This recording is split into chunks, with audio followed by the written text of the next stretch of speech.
Yorana Kuraora et bienvenue dans Manava. Pour déclamer, il faut commencer par éprouver ce que l'on veut exprimer. Aujourd'hui, parlons éloquence et orero, l'art de s'exprimer avec nos invités.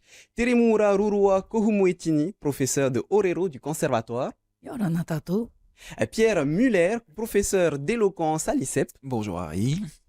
Teiva Manoy, artiste aux multiples casquettes dont celle de l'orateur bien connu au Fénois. Yorana. Et enfin, Maki Teharuru, deuxième de la première édition du concours d'éloquence de l'UPF en 2019 et lauréat du concours d'éloquence du Pacifique de la même année. Yorana.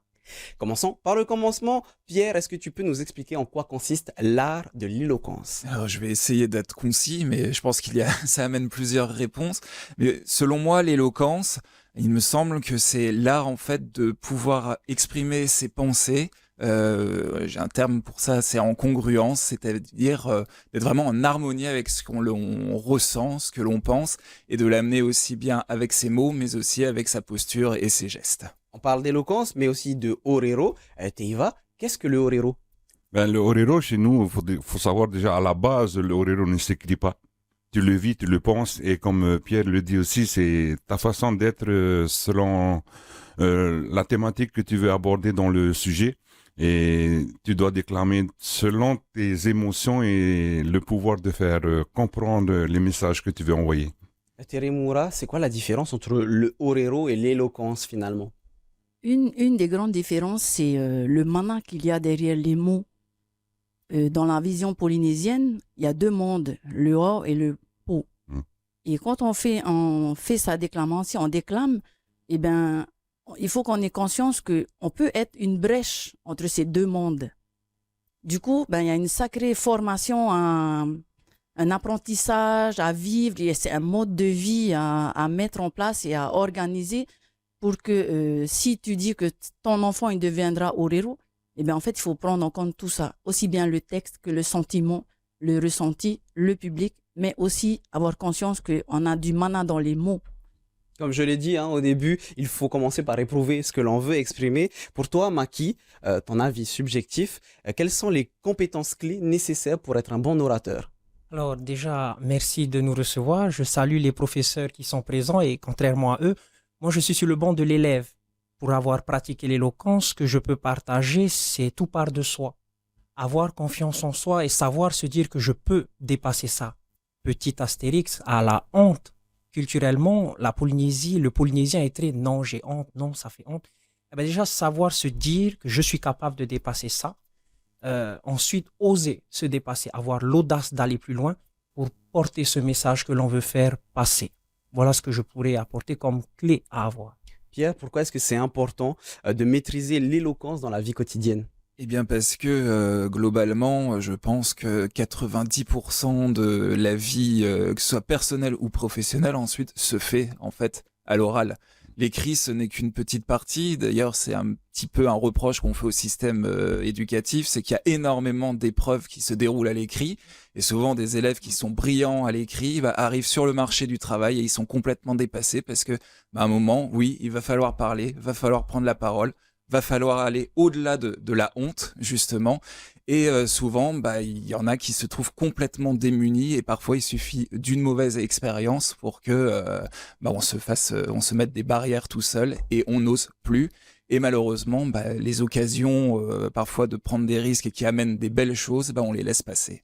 Teva, une réaction sur ce que vient de dire Pierre? C'est tout à fait ça. D'ailleurs, lorsque tu as un entretien d'embauche, c'est jamais à l'écrit, c'est toujours à l'oral. Et ça, c'est un point fort. C'est presque 80% de ta réussite pour être embauché dans un métier. Parce que si jamais tu vas avec tous tes bagages théoriques sur papier et qu'en face du patron, tu discutes, t'es pas bien placé, quoi. Et je pense que tu risques de revenir dans une autre société pour trouver un autre job parce que le patron il va te regarder, waouh, il est hésitant quand il parle.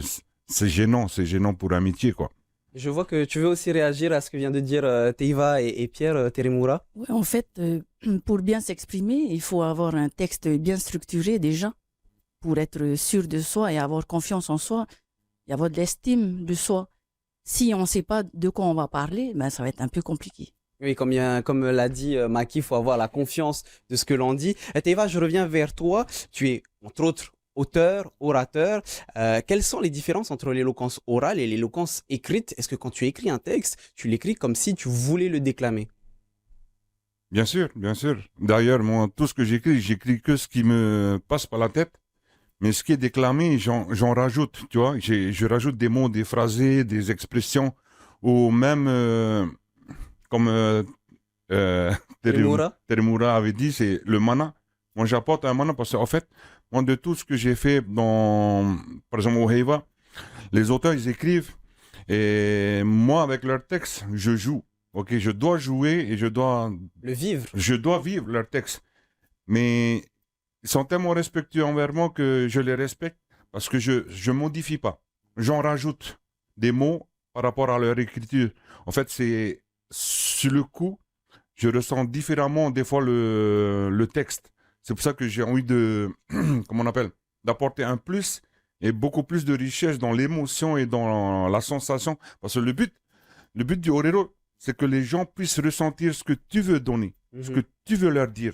Parce que des fois, les mots veulent dire quelque chose, mais quand tu donnes l'émotion qu'il y a derrière, les gens le comprennent plus profondément en soi, quoi, le message que tu veux envoyer. Parce qu'il faut comprendre comme ça. Est-ce que c'est comme ça que le Orero est enseigné au conservatoire, Teremura? Pour certains qui ne maîtrisent pas vraiment le Ryoteiti, ça va être plutôt de la récitation.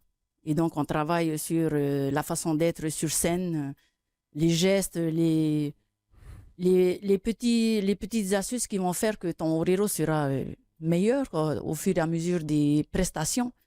Et ensuite, comme Teiva vient de le dire, il y a ceux qui sont, on va dire, confirmés et qui peuvent jouer avec les mots, qui peuvent effectivement rajouter de sorte qu'ils puissent maîtriser le texte, le discours. Teremura, en dehors du conservatoire, tu as aussi une place à l'Assemblée. Comment est-ce que tu utilises l'éloquence dans ce cadre-là? En politique, c'est tous les jours qu'on utilise l'éloquence, hein, mais encore une fois, c'est quand on sait ce qu'on veut dire, eh ben, on peut le dire facilement. Mais des fois, quand on entend des politiciens, on se dit, mais ils tournent en rond, on ne sait pas de quoi ils parlent.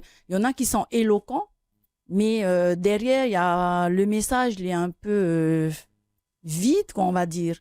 Du coup, il y a le texte, il faut vraiment le travailler. Parfait. Pierre, comment est-ce qu'on fait pour captiver son auditoire et ne pas avoir un message vide? Alors justement, moi c'est ce que je fais travailler à mes étudiants, mais également à d'autres publics d'adultes. Pour moi, il y a 4 piliers qui sont essentiels. Le premier pilier, c'est la voix, puisque le message il passe par la voix, donc ça va être de bien gérer justement sa respiration, de modifier ses tonalités, etc.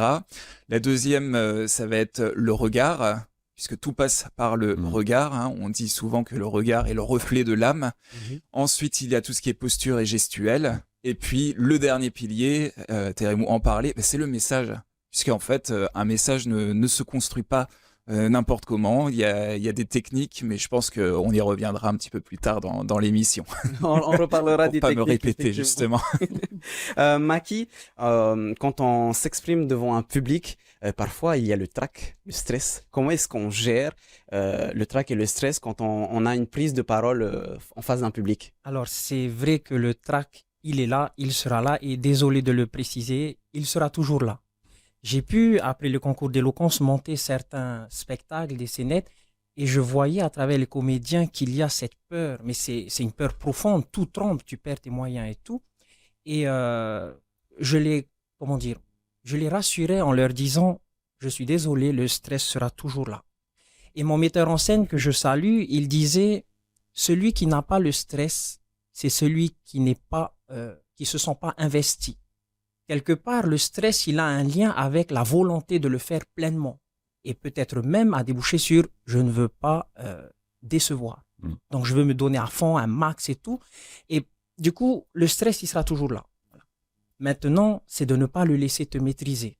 Et c'est là alors que revient la question de se faire confiance, de se dire si tu es là, c'est parce que tu as travaillé et que tu peux aller plus loin. D'ailleurs. Justement, parle-nous du concours d'éloquence que tu as fait en 2019, 2019 à l'UPF. Comment est-ce que tu as géré ce stress, ce trac? Ah, alors, c'est le mot que j'aurais lâché, c'est 2 minutes avant de monter sur scène, il faut tout abandonner. Il faut plus, ah, je dois dire ça, ah oui, il y aura cette émotion, parce que tout ce qui s'est dit juste avant, c'est vrai. Il y a le texte et il y a l'émotion. Quelque part, le or, le pot. Il y a ce que tu écris, cette rivière, et tu peux buter sur un seul mot. Alors, il y a cette écriture comme une rivière qui coule, et après, il y a toute l'énergie, l'émotion que tu sors. Et quand tu as tout ça, que tu arrives à 2 minutes du spectacle, il faut laisser. Ton corps, ta conscience, tes couleurs, tes vibrations et tous tes sentiments, ils sont prêts. Ils attendent que ce pas que tu vas faire pour aller sur scène. Et tu lâches tout. Donc, quelque part, prendre le stress comme il est, mais ne pas le laisser te dominer et déclamer. Question du public, alors j'ai eu la chance d'être confronté à 2 publics différents. Oui, parce que tu as eu l'UPF et tu as eu ensuite Nouvelle-Calédonie. Exactement. Alors, d'être confronté à un public, ici on se connaît. Voilà, ah, tu es le fils de machin, tu es le, voilà. On est fétis, voilà, tout ça, on est ce genre famille de quelque phrase. part. On retrouvera toujours ce lien. Maintenant, quand tu vas à l'extérieur, là, c'est autre chose. Les réactions ne sont pas les mêmes. Tu l'entends dans le retour que l'on te fait quand tu vois la vidéo. Ah, ils ont ri à ce moment, alors qu'à Tahiti, ils n'ont pas ri. Ah, les adultes, ils ont plus... Alors qu'en Nouvelle-Calédonie, il n'y avait pas cette réaction. Donc, la réaction n'est pas la même, mais la réaction, différente soit-elle, te porte aussi quelque part. Pierre, j'ai vu que tu voulais réagir à ce que disait Maki. Oui, sur le track, parce que c'est quelque chose qui revient continuellement, donc je partage complètement son point de vue. Il sera toujours là, et s'il est pas là, c'est justement là où il faut s'inquiéter. Après, une autre chose, justement, c'est pour le diminuer, pour pas se laisser maîtriser par son stress, c'est en fait de se concentrer sur ce qui est maîtrisable, en fait. C'est-à-dire, souvent, on a peur, pourquoi? Parce que c'est le regard de l'autre. J'espère que je vais plaire, j'espère, oh là, si je me trompe, on va se moquer, etc. Ça, malheureusement, on peut pas maîtriser le public. La seule chose que vous pouvez maîtriser, c'est les 4 piliers dont j'ai parlé avant, c'est votre voix, votre respiration, vos gestes, etc. Et en se concentrant là-dessus, on oublie un petit peu, justement, tout l'à côté et la mise en danger. Heiva, est-ce qu'au Heiva, on stresse? Vu que c'est le plus gros événement culturel de Tahiti, est-ce qu'au Heiva, tu as stressé en 2022? Comment est-ce qu'on fait pour devenir le meilleur orateur? En fait, moi, bon, ça fait beaucoup d'années quand même que je fais ça. Et la scène, c'est devenu ma maison, quoi. C'est mon jardin. Alors, un peu le truc, le track, non. En fait, je veux pas dire que je suis maso. J'adore ce moment-là où on sent l'adrénaline. Oui. J'aime trop ce moment-là où j'ai un message à faire passer à travers notre thème et je veux juste l'écrit que l'auteur a mis sur blanc, je veux le mettre en couleur sur scène, tu vois. C'est un peu le truc avec la danse, après tout se marient un peu tous. Et moi, le tract, je l'ai maîtrisé il y a des années passées maintenant, quoi, parce que le tract maintenant fait partie de ma respiration. Voilà, moi, c'est l'adrénaline que je cherche à chaque fois quand je suis sur scène, que ce soit pour des pièces de théâtre ou pour tout ça. Moi, j'adore cette adrénaline-là. Après, je retrouve plus ça une fois fini, quoi. Alors, je reste perdu, quoi. On a parlé de la forme, maintenant parlons du fond. Terimura, est-ce qu'il y a des thèmes abordés dans le Orero? Est-ce qu'il y a des règles de base dans le Orero? Il n'y a pas vraiment de règles, hein. Ça dépend du thème, ça dépend de l'événement, ça dépend du public auquel on a affaire. Et justement, pour revenir sur la discussion, ce qui est important aussi quand on déclame, c'est d'anticiper la réaction du public. Et ça, il faut que tu te prépares à ça dans le cadre du Heiva Tahiti. Je dirais, entre guillemets, que c'est plus facile parce que tu sais que le public ne va pas forcément réagir. Ils sont là, ils attendent ta prestation. Mais quand c'est un événement, par exemple, où tu sais que c'est un peu polémique, ou qu'il y a des gens qui ne s'entendent pas et qui sont dans le public, toi, ta position entre ces 2 personnes, quelle est ta position? Du coup, il faut que tu anticipes ce que l'un et l'autre va faire. Il se trouve que parfois, en dehors du Heiva Tahiti, tu as quelqu'un qui vient faire son Orero, une personne confirmée de Orero, surtout les papis avant, ils étaient capables de réagir à ton Orero. Pendant. Et là, il faut que tu fasses attention à ce que tu dises. Aujourd'hui, on voit de moins en moins cette réaction. Une idée reçue autour du Orero, c'est qu'on parle beaucoup d'histoire, de légendes, etc. Mais au final, est-ce qu'on peut parler de tout et n'importe quoi, de la vie quotidienne, de la vie moderne? Oui, on le voit dans les thématiques au Heiva Tahiti. Hein, ça passe d'un paripari fénois à un thème, par exemple, sur la déperdition de la culture ou Ce genre de la dernière fois, il y avait problématique. au Heiva Tauria sur le nucléaire. Donc, c'est en fonction du thème. Pierre, c'est pareil dans l'éloquence? On peut parler de tout? De... Oui, il n'y a pas de sujet tabou. Alors, je vais justement rebondir un petit peu, puisque on peut parler de tout et Teremo parlait d'anticipation. Alors justement, c'est pour construire ce message. Il y a quelque chose qui remonte depuis la nuit des temps, hein, dans l'Antiquité, par Cicéron. Vous savez, la démocratie grecque s'est fondée avant tout sur la prise de parole, puisqu'on débattait, c'est les citoyens qui débattaient. Et donc en fait, il y avait 5 parties à respecter. Alors je ne vais pas rentrer dans les détails de chaque partie, mais ça permet justement d'avoir ce fil conducteur. Et dans cette structure, justement, il y a toujours une partie de réfutation, c'est-à-dire d'anticiper les arguments adverses. C'est-à-dire de montrer qu'on n'a pas la science infuse. Donc, on a notre position, elle est telle que, mais on entend bien que d'autres personnes peuvent penser autrement. Et ensuite, on leur dit, oui, mais si on regarde un petit peu plus loin, votre façon de penser peut être un petit peu biaisée, etc. Alors c'est vrai, quand j'explique ça aux étudiants, des fois ils me disent, ah oui, non, mais c'est un côté manipulateur, en fait, qu'il faut avoir. Ça va un petit peu plus loin que ça, quand même. Ça se résume pas à la manipulation, parce que souvent, justement, on colle l'éloquence en fait, elle disait des fois, effectivement, on peut écouter des discours et finalement, si on prête bien l'oreille, ça tourne en rond, c'est le serpent qui se mord la queue, mais il parle tellement bien qu'on a envie de le suivre. On a envie de l'écouter. Voilà, encore. on a envie de l'écouter. Ça, c'est un petit peu les travers de l'éloquence parfois.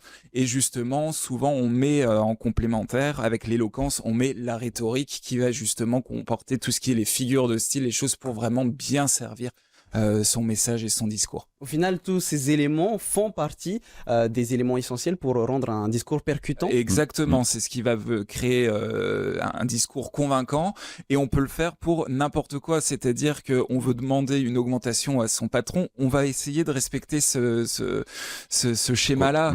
On fait un discours à un mariage, on peut respecter ce schéma-là. Souvent, je dis, vous voulez aller quelque part en vacances et toute votre famille n'est pas d'accord avec vous, essayez, faites ce petit schéma, ce petit discours, et peut-être que vous arriverez à les convaincre. Chez Remoura, les hommes et les femmes politiques sont des spécialistes dans ce genre d'éloquence.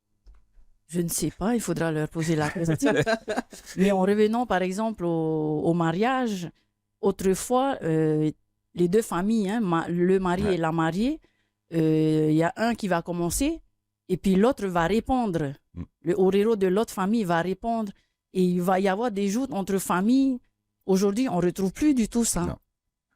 On se dit bien avant le mariage, ok, moi je veux ce nom de famille, de ce nom de mariage, et puis le orero va se fonder sur ce nom de mariage, alors qu'autrefois non, c'était par rapport à ta généalogie, aux événements qui se sont passés dans ta vie, et en fonction de la déclamation de l'un ou l'autre orero, eh ben, les mariés vont choisir leur nom de famille, leur nom de mariage. Aujourd'hui, ça ne se fait plus. Justement, comment le orero s'adapte aux enjeux modernes?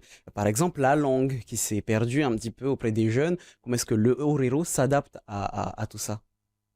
Ben, il y a la récitation. Hein. Il y en a beaucoup qui savent qu'ils ne comprennent pas, mais ils font l'effort d'apprendre leur orero et puis de le déclamer.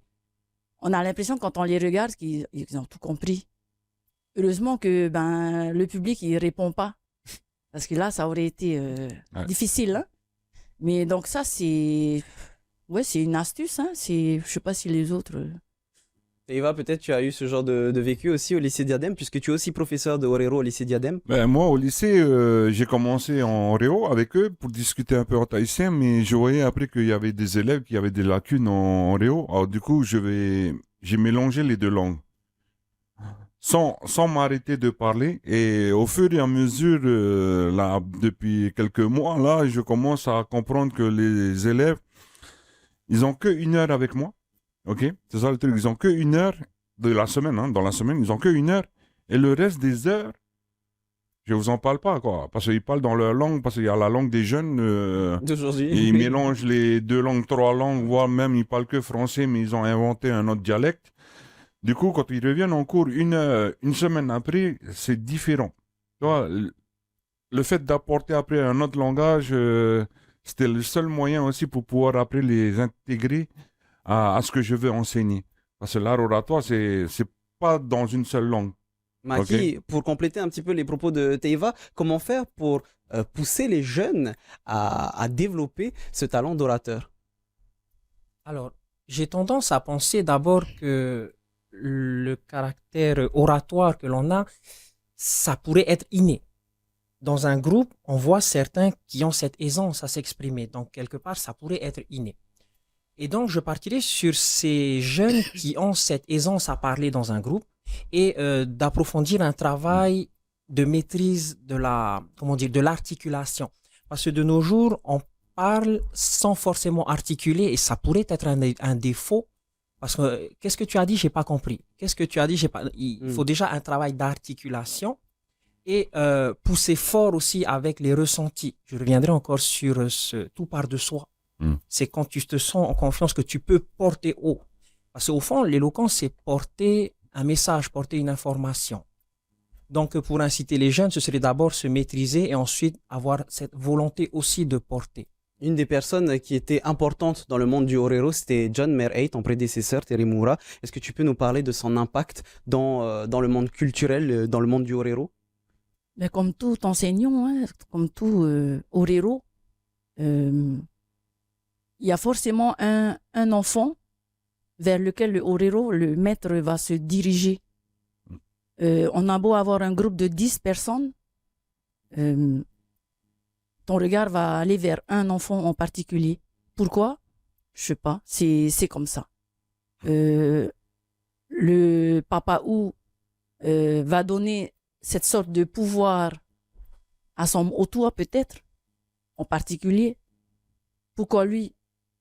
Oui, ce sont les apprentis voilà, au final. Donc, il y a cette espèce de mana que le maître devra aussi transmettre à son élève. Et là où il faut faire attention, c'est que l'élève ne copie pas son maître. Il s'approprie. Il doit s'approprier le texte et tout. Mais il faut vraiment que l'élève soit lui-même sur scène. Parce qu'on voit très bien un enfant qui va copier son maître. C'est pas l'idéal, hein. Il faut vraiment être soi-même. Minos, tu trouves que John Merheit avait ce mana, comme vient de le dire Terimura? Ben, il a le mana parce que c'était un grand artiste aussi, il faisait du théâtre, Oui. il faisait aussi de la comédie, il faisait aussi des films, et il était aussi professeur de orero conservatoire. Oui, et moi je vois, parce qu'en fait, moi j'étais la cible de John Merheit. Et moi je vous mens pas, il m'a détecté en 2010. Il a voulu donner ce pouvoir-là en moi. Et bon, j'étais fougueux, hein, parce que moi, j'avais grandi avec des parents qui sont très, très, très traditionnalistes. Alors, du coup, ce qu'il allait me donner, c'est un peu un plus, parce que moi, j'avais mes parents qui étaient déjà dedans. Et ce qu'il avait, lui, c'était plus de l'art de la comédie. Et ce qu'il avait fait là dernièrement, c'est qu'il avait pris quand même aussi sous son aile un jeune qu'il a bien, bien, bien formé. Il a très, très bien formé et c'était un peu le travail d'un professeur parce qu'à l'époque de nos ancêtres, c'était des taoua. Des taoua orero, ils choisissaient. Des fois, comme Terimura, il disait que ça, c'est le grand-père qui transmettait au toit. C'est important le orero pour transmettre justement cette culture, ces valeurs, cette histoire. Les valeurs polynésiennes ont été transmises à l'oral. C'était beaucoup oral, il n'y avait pas d'écrit. C'était en 1800 quelque chose que l'écrit est arrivé, mais peut-être en 1700, j'en sais plus trop rien, mais tout ce que je sais, grâce à l'écriture aujourd'hui, on peut apporter un peu plus de savoir pour l'art oratoire, comme le orero aussi, parce qu'il faut écrire maintenant. Parce qu'aujourd'hui, je reviens encore dans le Heiva, il faut de l'écrit maintenant pour pouvoir déclamer, parce que sinon, tu n'auras rien du tout. Et c'est pour ça que Minos, il ne pourra jamais après avoir de prix. Minos, merci à toutes et à tous de m'avoir répondu sur l'art de s'exprimer, que ce soit en tahitien, en français ou même en n'importe quelle langue. Je rappelle qu'il y a aussi le concours de l'éloquence qui aura lieu très prochainement à l'Université de la Polynésie française. Ça sera donc le 21 mars 2024, donc dans 2 jours, dans l'amphi A1 à 18h. Donc bon courage à toutes les personnes qui y participeront. On vous met le contact du conservatoire et le site de l'UPF, upf.pf pour le concours d'éloquence.